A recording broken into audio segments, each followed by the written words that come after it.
L'architecture, c'est l'invention de ces lieux imaginaires dans la réalité.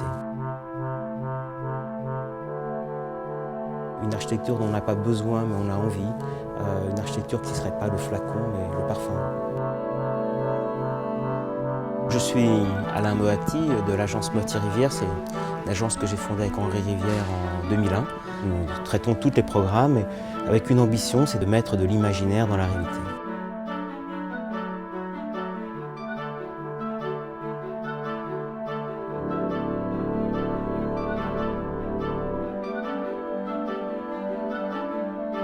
Nous développons pour chaque projet ce qu'on appelle un objet unique. Cet objet unique, il a une matière unique et c'est la part de l'invention que nous mettons dans l'architecture. Cet objet unique, il est à la fois émotionnel et à la fois symbolique. C'est-à-dire qu'il crée le lieu, il fait partie de l'histoire du lieu, il sera sa représentation, son symbole, la base, vraiment ses fondamentaux.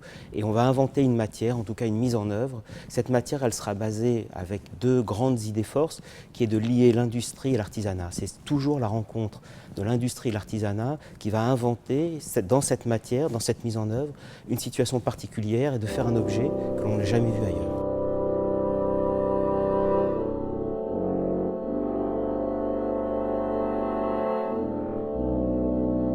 La matière que nous cherchons, en fait, c'est le reflet, que ce soit du verre, que ce soit du bois, parce que ça permet de prolonger la lumière dans la matière, ça permet de la rendre un peu plus transparente, un peu moins présente, ça nous permet de créer des espaces plus grands. Et encore une fois, la matière comme base de projet permet par le reflet de la prolonger dans la matière. Ainsi, elles participent toutes d'une même ambiance dont la lumière serait le matériau principal. Par exemple, une façade qu'on a derrière, le verre vient de grands procédés industriels, mais elle a été faite, moulée à la main, dans des procédés de chauffage à chaud qui permettent d'avoir ces grandes façades à double courbure. Dans ces rencontres entre l'artisanat et l'industrie, là se joue la part de l'invention. Le motif que l'on utilise beaucoup dans nos projets, c'est une manière de rendre la matière plus attractive, c'est-à-dire qu'elle est plus complexe. Il y a une couche supplémentaire, il y a une densité, il y a une profondeur, il y a des parties qui prennent la lumière d'une manière différente. Ici, c'est un carton de Livers qui fait fonctionner ces grands métiers de dentelle. Ça veut dire que simplement, sous le regard, la matière apparaît toujours différente.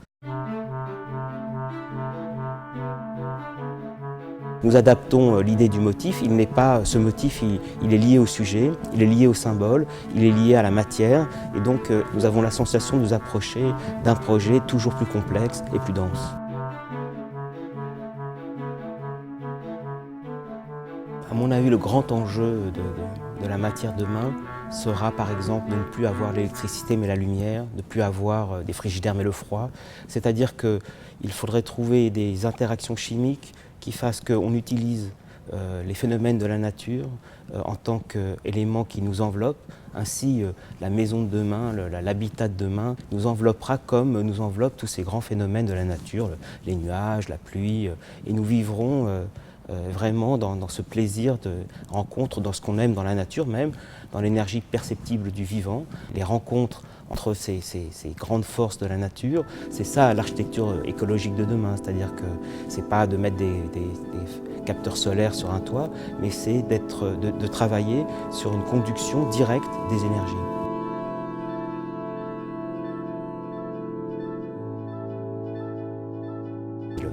Le 19e siècle a été mécanique, le 20e siècle électronique.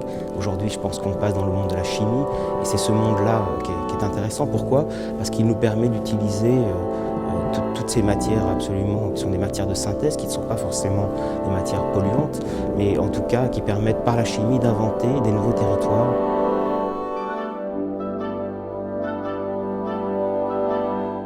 Les particularités de la matière à venir, c'est celle qui fonctionnerait en fonction de mon état émotionnel.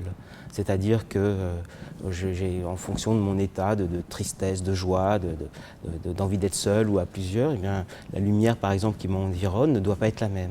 Et j'aimerais pouvoir évidemment la particulariser en fonction de mon état et des états des gens qui m'entourent et faire une place à l'humain, que cette matière soit à la fois bienfaitrice et aussi me préoccupe m'occupe de ma santé et ainsi l'architecture sera demain celle qui se retournera vers l'humain et qui le protégera.